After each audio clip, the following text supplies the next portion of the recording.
चला तर परीक्षेसाठी महत्त्वाच्या असलेल्या उत्तर अमेरिकेच्या भूगोलावर एक नजर टाकूया. यात आपण पर्वतरांगांपासून प्रमुख शहरांपर्यंत या खंडाची सगळी महत्त्वाची माहिती पाहणार आहोत.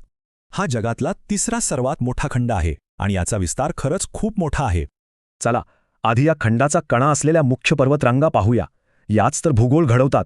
पश्चिमेकडे आहेत उंच आणि नवीन रॉकी पर्वतरांगा, तर पूर्वेकडे प्राचीन झिजलेले ॲपलाचियन पर्वत. एक नाव नक्की लक्षात ठेवा, डेनाली.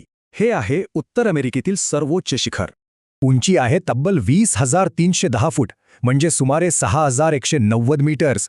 आता बघूया इथल्या जीवनवाहिन्या, म्हणजे मिसिसिपी, सेंट लॉरेन्स आणि कोलोराडो सारख्या मोठ्या नद्या. आणि हो, ग्रेट लेक्स तर जगातला सर्वात मोठा गोड्या पाण्याच्या सरोवरांचा समूह आहे. पाण्याची ताकद काय असते हे कोलोराडो नदीने कोरलेली ग्रँड कॅनियन पाहिल्यावर कळतं. आता वळूया हवामानाकडे. इथल्या भूगोलामुळे हवामानात प्रचंड विविधता आहे.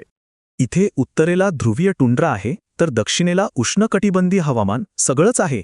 म्हणजे बघा, एका टोकाला वृक्षहीन आर्क्टिक टुंड्रा आणि दुसऱ्या टोकाला घनदाट वर्षावनं. बरं, या भूगोलाचा माणसांवर काय परिणाम झाला? सुरुवात होते नैसर्गिक संसाधनांपासून. हा खंड खनिज, तेल, वायू आणि सुपीक जमिनीने खूपच समृद्ध आहे. उदाहरणासाठी कॅनडातल्या विस्तीर्ण जंगलांमुळेच तो वृत्तपत्रीय कागद उत्पादनात जगात पुढे आहे. याचमुळे अमेरिका, कॅनडा आणि मेक्सिको यांसारख्या मोठ्या अर्थव्यवस्था इथे विकसित झाल्या. आणि याच आर्थिक विकासामुळे मेक्सिको सिटीसारखी प्रचंड महानगरे तयार झाली आहेत. चला आता परीक्षेसाठी काही महत्त्वाचे मुद्दे पटकन बघून घेऊया.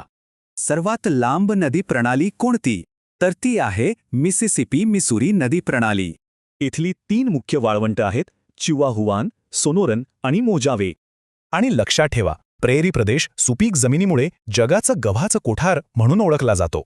हाच भूगोल समजून घेणं हवामान बदलासारख्या भविष्यातील आव्हानांना सामोरं जाण्यासाठी गरजेचं आहे.